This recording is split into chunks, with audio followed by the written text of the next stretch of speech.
Hello everyone. V two retail के quarter two के result आ गए हैं। तो दोस्तों आज हम क्वार्टर टू का रिजल्ट का एनालिसिस करेंगे। एंड दोस्तों एनालिसिस करने के बाद में मैं मेरी तरफ से एक फाइनल रिमार्क्स या रेटिंग रखूंगा जो आप लोगों को हेल्प करेगा इस स्टॉक को आपके पोर्टफोलियो में शॉर्टलिस्ट या रिजेक्ट करने में। दोस्तों वीडियो में आगे बढ़ने से पहले एक बार ये जान लेते हैं कि FY 26 के लिए इनके मैनेजमेंट का क्या ग्रोथ गाइडेंस था।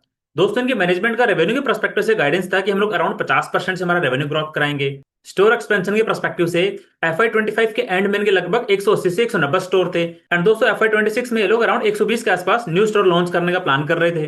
दोस्तों बात कर लेते हैं इनके SSG गाइडेंस की, मतलब सेम स्टोर सेल्स ग्रोथ की। दोस्तों इनका कहना था कि हमारा जो SSG का नंबर है वो 8 से 10% के बीच में रहेगा। अब दोस्तों इनके क्वार्टर के नंबर देखते हैं और नहीं जानते हैं कि जो इनका गाइडेंस था उसको इन लोगों ने मैच कराया है या आउट परफॉर्म किया है।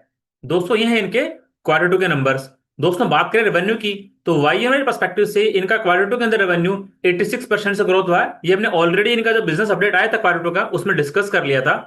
और दोस्तों बात कर ले EBITDA की तो YoY पर्सपेक्टिव से इनका EBITDA 158% से ग्रोथ हुआ है। लास्ट ईयर क्वार्टर टू के अंदर इनका EBITDA था 33 करोड़ का, इस साल आया है 85 करोड़ का। मतलब दोस्तों यहाँ पे इनका EBITDA मार्जिन इंक्रीज हुआ है। जैसे आप लोगों को पता होगा कि last year festive season quarter 3 में स्टार्ट हुआ था, बट इस साल फेस्टिव सीजन क्वार्टर 2 के अंदर स्टार्ट हो गया था लगभग सितंबर के एंड में। तो मतलब जो कुछ नवरात्रि वाली सेल्स थी वो प्रीपोन हो गई थी। तो मतलब इनकी फिक्स कॉस्ट तो सेम ही है बट इनका सेल्स का वॉल्यूम बढ़ गया है, तो यहाँ पे इनका EBITDA मार्जिन एक्सपेंड हो गया है। दोस्तों बात कर ले प्रॉफिटेबिलिटी की तो लास्ट ईयर क्वार्टर 2 के अंदर कंपनी लॉस में थी। ऑल्दो इनके मैनेजमेंट का ये कहना था कि हम लोग इस बार क्वार्टर 2 के अंदर प्रॉफिटेबल रहेंगे। अब एक बार देखते हैं इनका प्रॉफिट कितना आया है। दोस्तों क्वार्टर 2 के अंदर इनका प्रॉफिट आया है 17 करोड़ का। दोस्तों मेरा एक्सपेक्टेशन था कि अराउंड लोग 7-8 करोड़ का प्रॉफिट कर लेंगे, बट 17 करोड़ का प्रॉफिट मतलब इट्स ह्यूज नंबर। आप ये देख सकते हो कि लास्ट ईयर क्वार्टर 2 के अंदर लॉस में, इस साल प्रॉफिट में तो आई बट 17 करोड़ का प्रॉफिट कर दिया। अब दोस्तों अगर बात कर लेते हैं हाफ ईयर के पर्सपेक्टिव से तो दोस्तों ने फर्स्ट हाफ के अंदर ही 69% का सेल्स ग्रोथ कर लिया है। एंड बात करें प्रॉफिटेबिलिटी की तो फर्स्ट हाफ के अंदर इनका 42 करोड़ का प्रॉफिट आ गया है, जबकि लास्ट ईयर फर्स्ट हाफ के अंदर इनका केवल 14 करोड़ का प्रॉफिट था।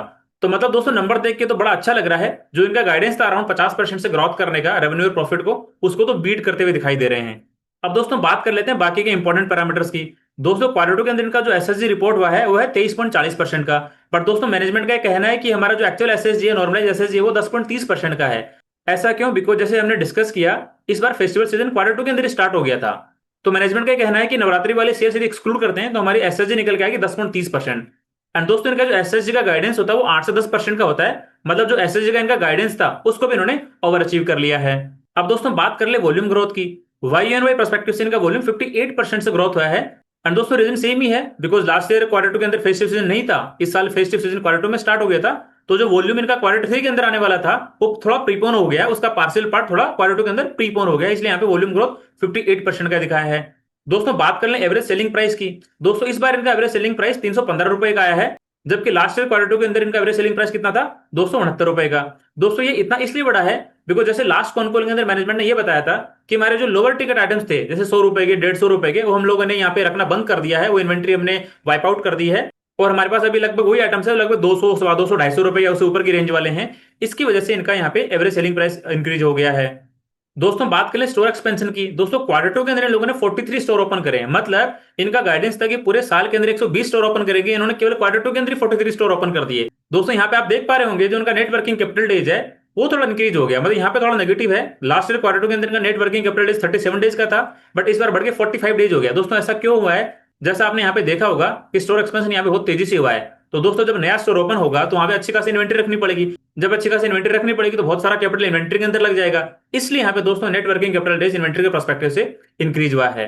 दोस्तों बात कर ले सेल्स पर स्क्वायर फीट के बारे में तो लास्ट ईयर क्वार्टर टू के अंदर इनका 904 रुपए था, इस साल ये बढ़ के 938 रुपए हो गया है।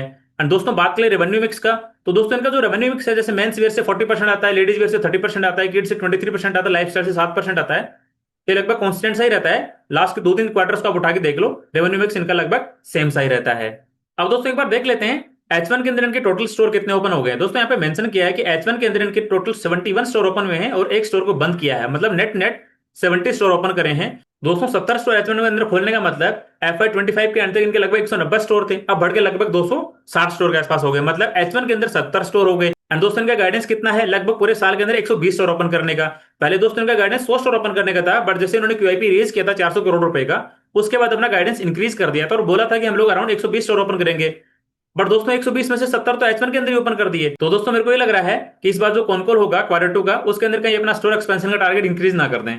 और दोस्तों एक और इनका मेजर इंपॉर्टेंट पैरामीटर उसको भी डिस्कस कर लेते हैं। फुल प्राइस सेल्स कंट्रीब्यूशन, मतलब इनके बहुत सारे आइटम ऐसे होते हैं जिन पे डिस्काउंट नहीं देते हैं। मतलब मोर देन 92% आइटम इनके एमआरपी सेल्स पे बिके हैं, आप यहाँ पे देख पा रहे होंगे। लास्ट ईयर H1 के अंदर 91% थे। मतलब जो रिसेंट के क्वार्टर्स हैं, लास्ट के 3-4 क्वार्टर के अंदर देख पा रहे होंगे, इनका जो एमआरपी सेल्स वैल्यू लगभग 91-92% आ रहा है। लगभग आज से 1-2 साल पहले ये लगभग 80% के आसपास होता था, बट अभी लग रहा है कि ट्रेंड सेट हो गया है। जो इनकी एमआरपी सेल है वो लगभग 91, 92, 93% के आसपास में ही रहेगी। अब दोस्तों एक बार इनके जो क्वार्टर टू के नंबर है उसमें थोड़ा और डीप डाइव कर लेते हैं। यहाँ पे एक बार देखते हैं इनका EBITDA मार्जिन का क्या ट्रेंड रहा है और अपना पैट मार्जिन का क्या ट्रेंड रहा है। दोस्तों यहाँ पे आप देख पा रहे होंगे, लास्ट ईयर क्वार्टर टू के अंदर इनका जो EBITDA मार्जिन था वो लगभग 8.70% था। इस साल क्वार्टर टू में कितना EBITDA मार्जिन आया है? 12.10% का। दोस्तों H1 के पर्सपेक्टिव से देख लेते हैं, लास्ट ईयर H1 के अंदर EBITDA मार्जिन कितना था? 11.10% का। इस बार है लगभग 12.90% का। मतलब यहाँ पे EBITDA मार्जिन थोड़ा इंक्रीज हुआ है, जैसे हमने डिस्कस किया। फेस्टिव सीजन थोड़ा प्रीपोन हो गया, उसकी वजह से EBITDA मार्जिन यहाँ पे मेरे को बढ़ते हुए दिखाई दे रहे हैं। दोस्तों बात कर ले पैट मार्जिन की, लास्ट ईयर इनका क्वार्टर टू लॉस मेकिंग था, मतलब इनका नेट लॉस हुआ था, बट इस साल प्रॉफिट के अंदर है। एंड पैट मार्जिन कितना आया है? 2.4% का। दोस्तों बात कर ले H1 के पर्सपेक्टिव से, लास्ट ईयर इनका H1 का जो पैट मार्जिन था 1.80% था, इस बार आया है 3.10%। तो दोस्तों मैंने ये डिस्कस करे V2 रिटेल के क्वार्टर टू के नंबर्स। अब दोस्तों एक बार नंबर्स को थोड़ा समराइज कर लेते हैं एंड कंपेयर करते हैं कि गाइडेंस को अचीव किया है या फिर ओवर अचीव किया है। दोस्तों इनका रेवेन्यू 86% से ग्रोथ हुआ है, मतलब गाइडेंस से बहुत ज्यादा है। लास्ट इनका क्वार्टर टू लॉस मेकिंग था, बट इस साल इनका प्रॉफिट रिपोर्ट हुआ है। एंड दोस्तों इनके जो पैट मार्जिन है वो भी अच्छे खासे इंक्रीज हुए हैं। एंड दोस्तों बात कर लें स्टोर एक्सपेंशन के पर्सपेक्टिव से, तो उन्होंने H1 के अंदर ही लगभग अपना 70 स्टोर ओपन कर दिए हैं। इनका गाइडेंस था 120 का, तो मेरे को लग रहा है आराम से 120 इजीली अचीव कर लेंगे। एंड बाय द वे यदि ज्यादा हो गया तो बहुत अच्छी बात है, सोने पे सुहागा हो जाएगा। अब दोस्तों एक बार ये देख लेते हैं कि V2 रिटेल के अंदर क्या एक इन्वेस्टमेंट की अपॉर्चुनिटी बनती है या नहीं बनती है। दोस्तों ये डिस्कस करने के लिए हमारे जो 7 शॉर्टलिस्टिंग क्राइटेरिया थे वहां से एक बार इसको क्रॉस चेक करते हैं। दोस्तों हमारा फर्स्ट क्राइटेरिया था कि वो business secular consumer growth sector से बिलोंग करना चाहिए। दोस्तों ऑब्वियसली V2 रिटेल एक वैल्यू फैशन कंपनी है, directly secular consumer growth sector से बिलोंग करती है। दोस्तों हमारा सेकंड क्राइटेरिया था कि वो बिजनेस एटलीस्ट 20% से सेल्स ग्रोथ होना चाहिए। ऑब्वियसली दोस्तों यहाँ पे सेल्स ग्रोथ 20% से तो बहुत ज्यादा है।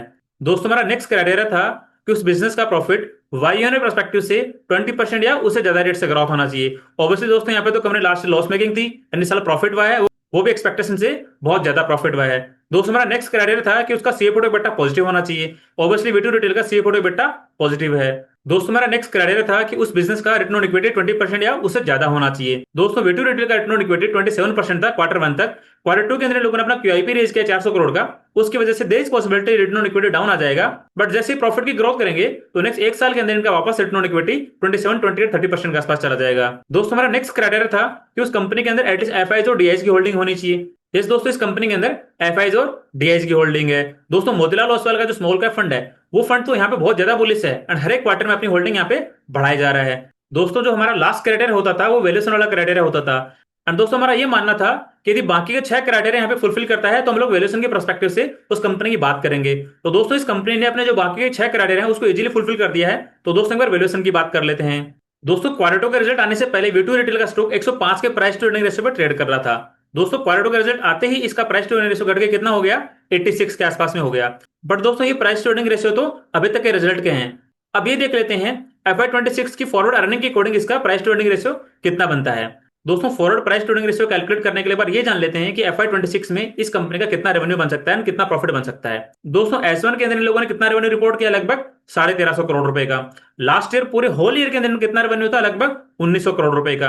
एंड H1 के अंदर कितना था? लगभग 800 करोड़ रुपए का। मतलब H2 के अंदर इनका लास्ट ईयर लगभग 1100 करोड़ का रेवेन्यू था। तो दोस्तों H2 के लिए मैं कोई ज्यादा ग्रोथ नहीं मान रहा। इनका जो गाइडेंस होता है अराउंड 50% से रेवेन्यू ग्रोथ करने का, मैं वही कंसिडर करके एक बार इनका H2 का रेवेन्यू प्रोजेक्शन कर लेता हूं। दोस्तों 1100 करोड़ पे 50% लगाता हूं तो दोस्तों लगभग निकल के आएगा 1650 करोड़ का रेवेन्यू। H1 के अंदर कितना रेवेन्यू हो गया? 1350 करोड़ रुपए का। दोनों को जोड़ूंगा तो कितना आएगा? लगभग 3000 करोड़ के आसपास इनका रेवेन्यू आएगा। दोस्तों इनका पैट मार्जिन लगभग 4% के आसपास में रहता है। तो 3000 करोड़ के रेवेन्यू के अकॉर्डिंग मैं प्रॉफिट अमाउंट निकालना चाहूं तो कितना आएगा? कितना आएगा? लगभग 120 करोड़ रुपए का। मतलब करंटली जो मार्केट कैप कितनी है? लगभग 8600 करोड़ रुपए की। प्रॉफिट अमाउंट कितना आएगा? 120 करोड़ रुपए का। यदि मैं 8600 को 120 से डिवाइड करता हूं तो कितना प्राइस टू अर्निंग रेशियो आएगा?